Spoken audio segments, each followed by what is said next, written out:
Hi, everyone. Dr. Victoria Skirbo here, speaking to you from the Seeds of Transformation Healing Center in Wareham, Massachusetts. We're going to look at the astrology of the week ahead. That is from Sunday, March 7th to Saturday, March 13th. And I'm going to just talk generally about it, and then we're going to get into specifics. So the week starts with the moon in Capricorn. Of course, Capricorn is a sort of all business kind of moon. We tend to be concerned with how things are structured. We tend to be concerned with how things work in such in the realm of how efficient are things, how well are we utilizing our talents, how well are we utilizing the talents of those around us. Capricorn has an understanding of what it takes to manifest. It understands the kind of hard work that it takes, the discipline, the self-discipline that it takes. So we might find ourselves sort of starting the week in this very sort of disciplined way. Sunday, we have a trine to Uranus of the moon, and the moon in Capricorn is pretty staid. When we get the energy of Uranus coming in a trine, which is a very flowing aspect, there's actually an opportunity to change the way we do things. Uranus can change in two ways. We can say, oh, I have a great idea, let me try it, very Uranus. Or everything is perfect, everything's going just fine. And then the lightning bolt hits you and you're like, where am I? Uranus can work like that as well. Generally, those Uranus aspects tend to be the more challenging aspects, the squares, the opposition, sometimes the inconjuncts, the conjunctions. But trines and sextiles, which tend to be more flowing, the trine we don't really have a lot of control over because the energy just flows. But there's an easy access to it if we choose to take it on, Mr. Phelps, right? And the sextile is opportunistic, right? It's a mental opportunistic sign. The trines are always very creative. And so if there are some issues that you have, you can put your mind to figuring out creative solutions for some of the more challenging problems that you may be having when it comes to how best to structure your life. We also have a waning sextile to Mercury, not Mercury, Venus. Venus is in Pisces at this time. The moon, of course, in Capricorn. This is an opportunity for us to be much more compassionate towards others. I feel these aspects that we're seeing are the kind of aspects that would be helpful if we're trying to sort of pass legislation, as a matter of fact, to help people. This is the kind of aspects that you want to see with that. Monday, the moon continues to move, Monday the 8th, the moon continues to move through Capricorn. We have a sextile to the sun. This is a 300-degree Aquarian side sextile. It's waning. We are at the end of the week, we're going to have a new moon in Pisces. So this is the last sort of bit of the lunation cycle. This sextile is mentally stimulating. It opens our mind to more progressive ideas. And so this is a good time for progressive things to move forward. We also have a sextile between the moon and Neptune. Neptune, of course, is in Pisces. This gives us an ability to connect and communicate with spirit in the realm of that sort of humanitarian progressive ideas.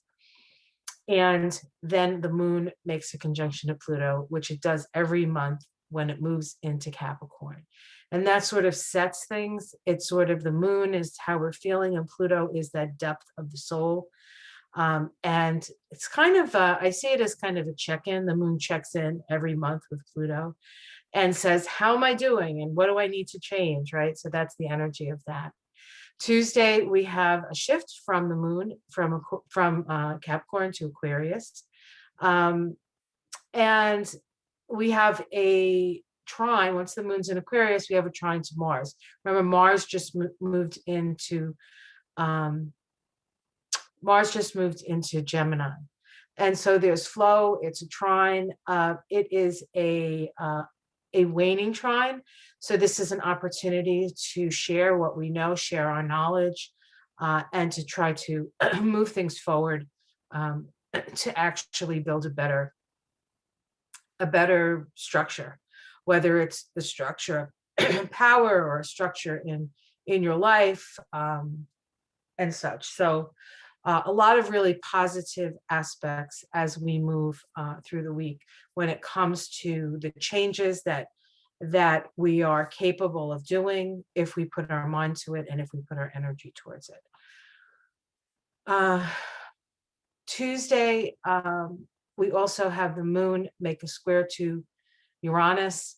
Now, Uranus is in Taurus. The moon, of course, is in Aquarius. This is a last quarter crisis in consciousness square.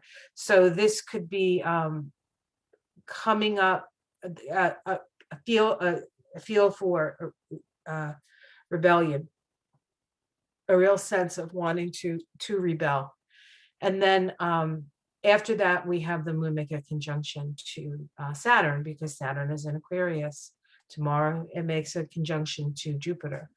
So again, we have the moon sort of checking up with Saturn. How am I doing? What else needs to be done? And then the moon will move off from Saturn and start actually a whole new synodic cycle with Saturn. The moon has a monthly synodic cycles, right? It makes a conjunction to a planet, and then next month, about 30 days later, it makes a conjunction to that planet again.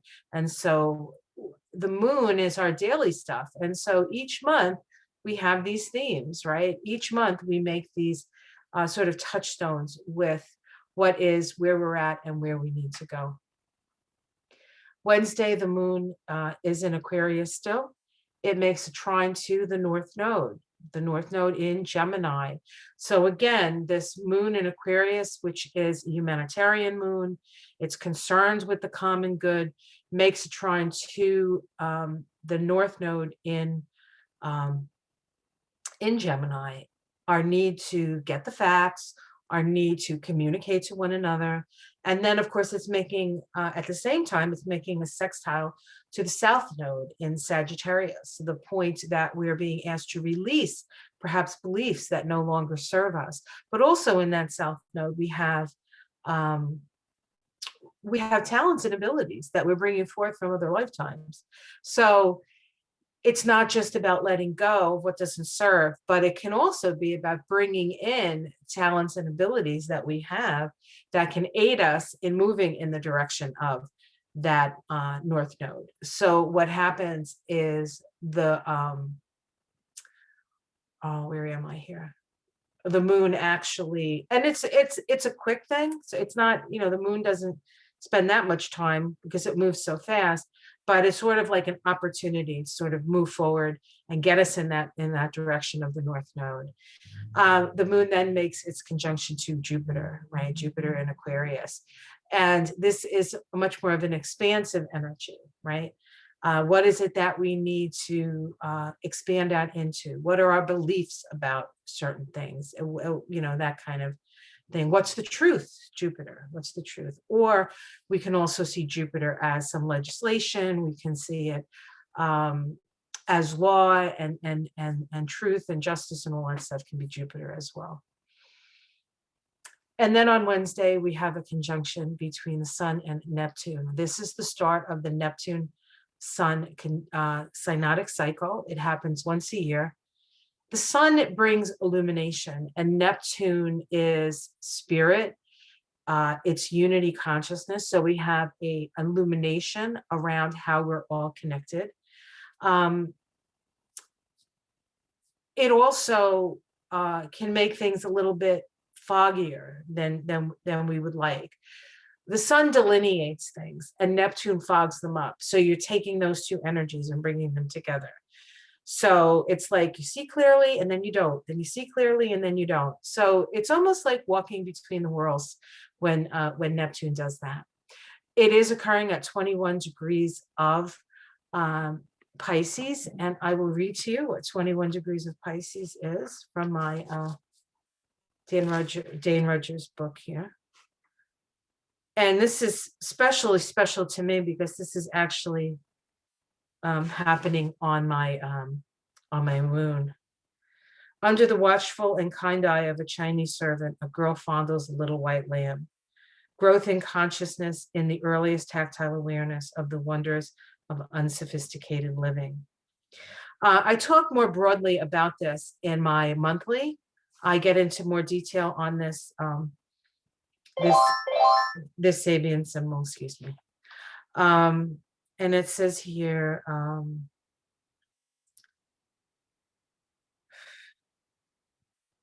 it's really about a naivete.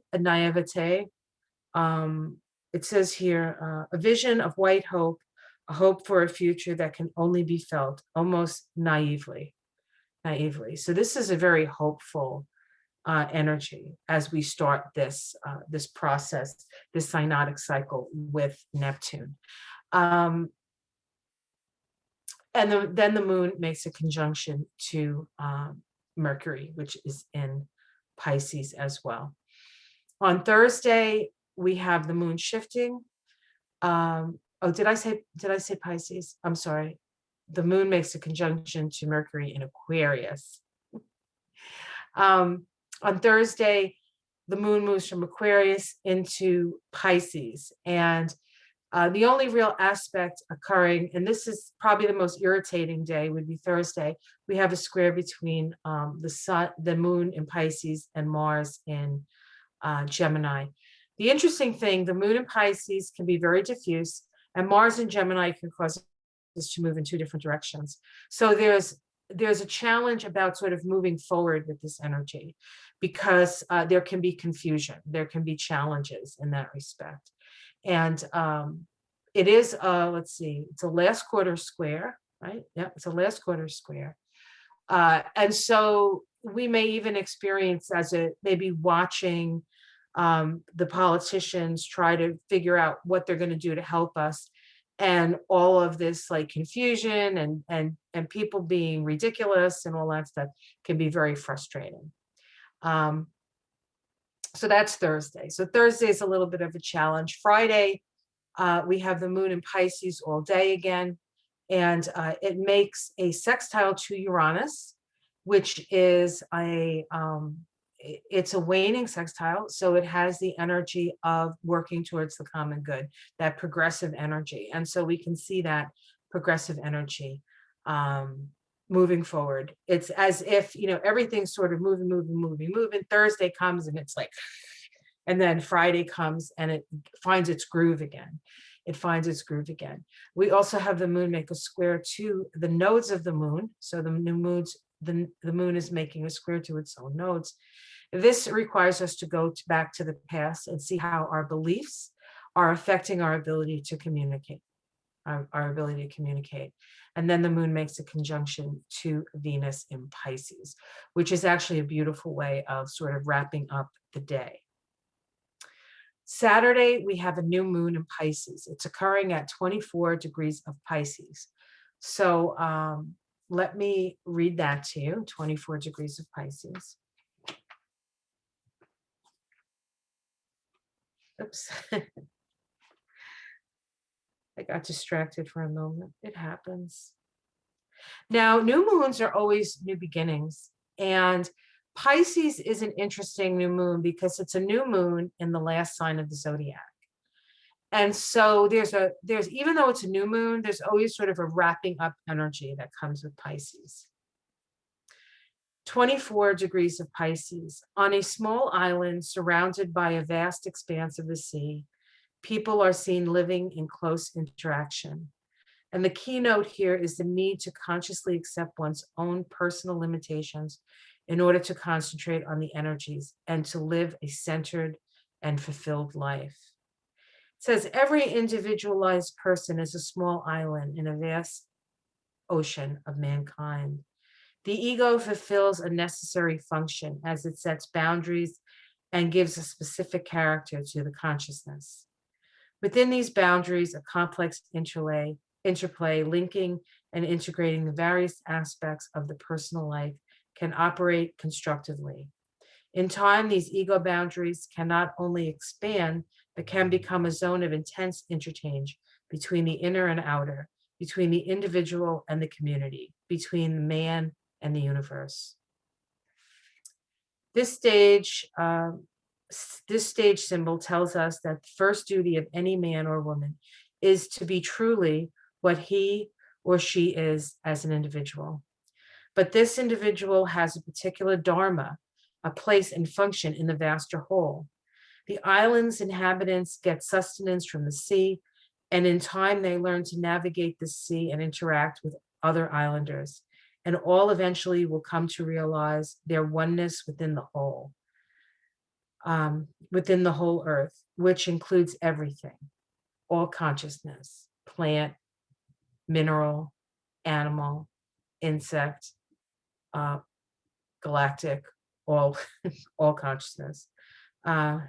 An appropriate keyword would be centralization. So this is really, I love this. This is one of my favorites because it sort of gives us an idea of living our best individual lives in service to the whole, right? In service to the whole. So I kind of like that. And this is the new moon, right? So I thought we could look at this new moon. So I'm going to share with you my screen here. And we're going to look at this new moon as soon as I can find it. All right, we're looking at the new moon in Pisces. I have this drawn up for Washington, D.C. We have the new moon right here at 24 degrees of Pisces. And we can see that it is both the moon and the sun are just off their conjunction with Neptune. So this new moon is conjunct Neptune. This new moon is conjunct Venus. Venus will soon be making a conjunction to Neptune, starting its synodic cycle with Neptune. And so we have the planet of love and the planet of compassion. Neptune is actually the higher octave of Venus. So that this is a very powerful combination in the sign of Pisces, conjunct this new moon.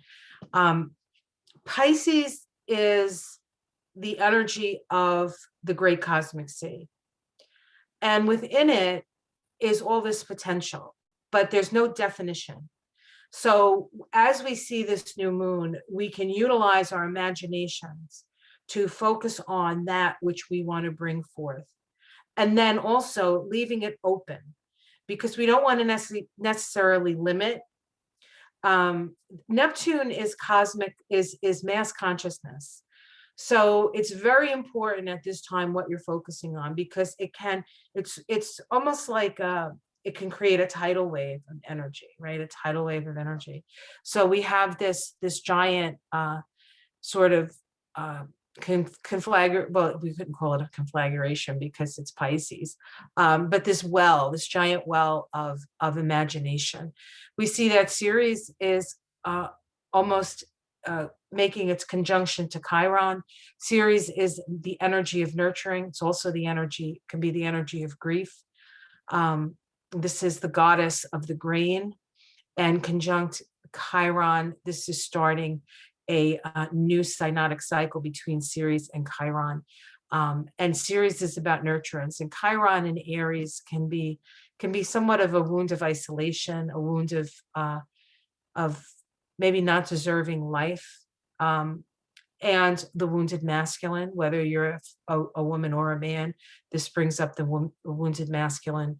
And Ceres comes in, and there's a certain amount of energy with Ceres of what you sow, you shall reap, because Ceres is the sickle, and you're reaping, right? And so if you've done your work, this is another opportunity for healing. Of course, Chiron always has that possibility within it. It has the possibility to wound, but within it, it has the possibility to heal as well. Let's see what else is going on here, if there's anything else I want to mention. We do have Juno in Sagittarius making a square to this new moon. Juno is the feminine. It's the divine feminine. She was the queen of heaven. It deals with our relatedness and how we relate to one another. So there is a challenge in how we relate. Mainly, there's a certain amount of battle of the sexes that goes on with Juno, because Juno in her own right has power, and she needs to share that power with the god, right, with Jupiter. And so there's a little bit, there can be a little bit of a power play here as well. But I think this square helps us to bring the idea of truth into the picture, because Neptune in itself and Pisces in itself can be a little bit deceptive. And so we don't want to fool ourselves either. We want to imagine what it is we want to create, but we don't want to fool ourselves. We can't create, if it's a lie, it's a lie, right? And you can't like create from a lie. There has to be at least a kernel of truth to work with this energy. All right. And of course, we have Pluto making a sextile to this new moon. And this Pluto sextile is about opening lines of communication. So this is actually a good omen for the things that we're going to have to face as the year continues to go. All right, so that's what I want to say about this new moon. And the next thing I'm going to do is I'm going to do a card reading on this week. So I will be back with that.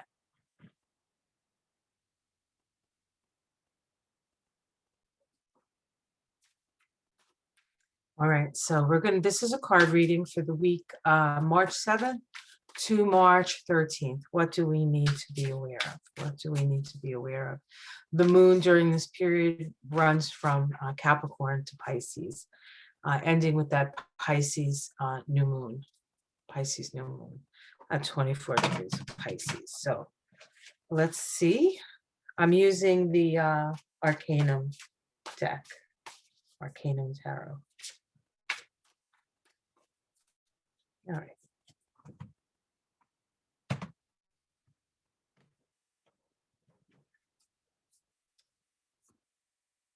All right, so we have the King of Wands to start with, the King of Wands.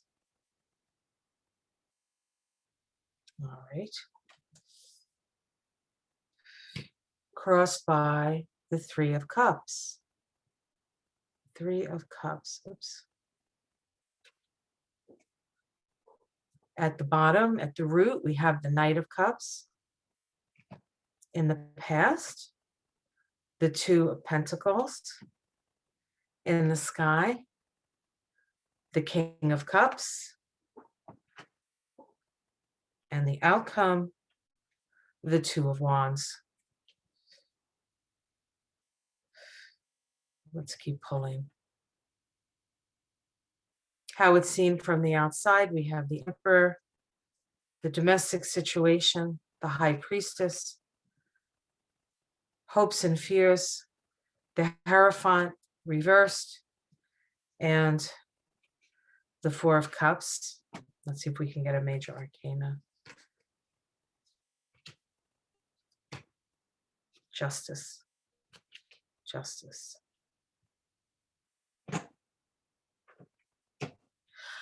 And underneath it all, the Queen of Swords. The Queen of Swords. So the question, the overlying, excuse me. Pardon me, 1 second.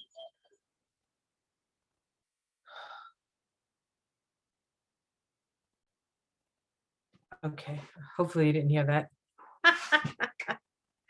All right.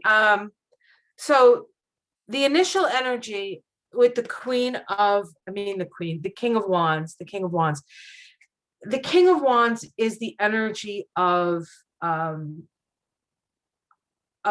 being inspired, of ruling from that place, from being sort of a generous king to standing on what you believe in, very much there. And then we have the Three of Cups as a crossing card. The Three of Cups is a cup of abundance. It's a cup of, it's the Three of Cups is joy and celebration. I almost feel like there is that there's a need for leadership, and we're waiting to, there's a delay perhaps in our ability to sort of focus our ability to be able to celebrate the leadership. So we may feel a little bit like when is this going to happen? When's it going to happen? It's happening, folks. It's happening. It's just not. I think that at least here, and I can only speak for what's going on in the States because that's sort of where I'm at. There's this energy of like we finally want to like start moving in a certain direction, but there's still the static. There's still the static, and we kind of got used to. We kind of got used to the fact that whether we liked it or not, things got done with the last person who was in charge. And it got done because he had his folks, we'll say, his backup. He had his backup. He got away with everything. He did whatever he wanted to do. They just rubber stamped everything. The Democrats are different. The Democrats are different. And also,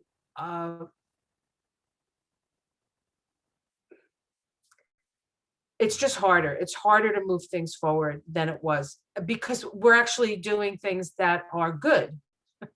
That takes a little more time, it seems. It's almost as if destruction is quick and rebuilding is hard, right? Any woman who's had a child knows how much energy and effort it takes into raising that child. And then you send that child off to the Army or the Navy or war or whatever, and it doesn't take any time for that child to be destroyed, either physically, emotionally, or mentally, right? Because it's just not a good thing, right? They're asking them, in many cases, to do things that we ourselves wouldn't think of doing. So there's this challenge that we don't want to lose hope. We don't want to lose hope with that. But what's underneath it is the promise, and what's above it is the King of Cups. So we have the promise, and then we actually have the fact that things are going to start to move. So know that while we may not get everything that we want, things are still going to move in the direction that they need to. This in the past is the dilly-dallying around money. And then we have in the immediate future or in the future, this is commerce. This is about coming together. It's about looking for sort of other ways of doing it, other opportunities. This is opportunity is coming. And this is, we can see that we can also have the energy of getting our ideas out in the world. This isn't simply a political reading at all, although I could, unfortunately, you kind of have to look at that. But personally, we could see this as opportunities to expand. We're looking at the world. We have our globe here. We have the wand here that's attached to where we are. We have the other wand looking into places that we want to go. So there's generally a positive energy.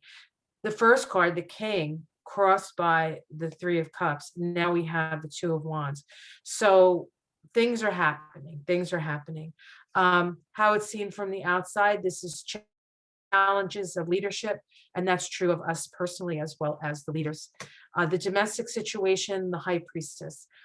This reminds us that we have a lot of power that we need, and we need to look within, and we need to be silent.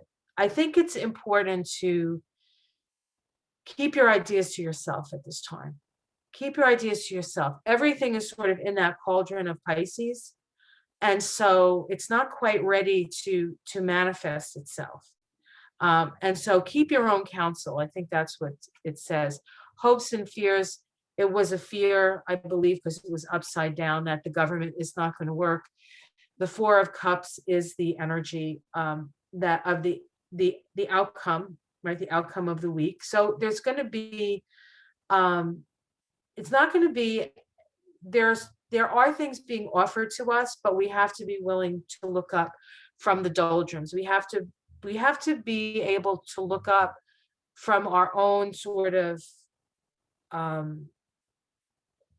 what is that, nearsighted view of things and look around, just look up and see what's being offered, because grace is being offered. And then the outcome is justice. So there is a balancing of the scales. There is a balancing of the scales. And we might actually here, we have what came up was the 10 of Wands. This is feeling very burdened. The Ace of Swords and justice. So this could be an enactment of a law that's going to happen. And this could be the COVID relief bill that is getting done. And then underneath it all, we have the Queen of Swords. We have the Queen of Swords, the wisdom of the feminine, the wisdom of the perhaps the need to cut away the extraneous, and get to the core, the things that are going to most help. All right, guys. Well, that's the card reading. I'm just going to pick one more card, and it's the Oracle card. Where is it? For this week, and I'm going to pull it from Spirit of the Wheel meditation deck. I love this deck.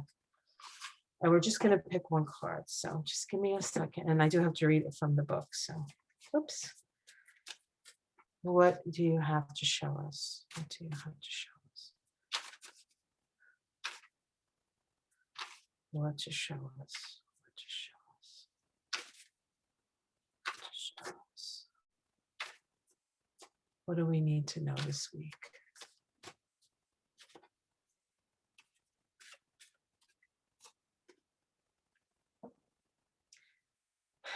Frog return moon. Building dreams, determination, and cooperation. Oops. Let's see if you can. I'll try to get this where you can actually see it. Here we go. Isn't that beautiful? Look at those frogs. Frogs are actually a symbol of healing. Symbol of healing. Frog return moon. Here we go. 20.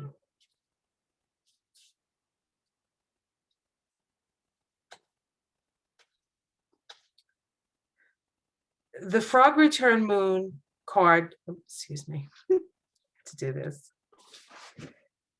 signals the perfect time to begin a venture or build upon plans already in the works. The energy of this moon brings you the stamina, determination, and mental clarity to successfully plan, build, and create what you desire. Once you begin the process, your plans will quickly unfold. This is truly a time for planting the dream seed. Oh, I love this. Those born under this sign sometimes experience a disruption of their work because of their I can do it all by myself attitude. I don't know who they might be talking about. Do not tackle the project alone. Be flexible and accept help and valuable input along the way. Working with others will help you reach your destination faster. Channel your stubbornness into determination. Work towards your dreams with a group mind attitude. Whether that group is your family, friends, or coworkers, their love and support will help you reach your dreams. And this is your prayer. This is our prayer for the week. Great Spirit, help us to have the courage and the strength to build the dreams and to accept the loving support of others along the way. All right. Well, that was a beautiful, beautiful way to wrap this up. Okay, guys, have a great day. Have a great week. Like, subscribe. Much love. Love you guys. Bye. What I'm doing now.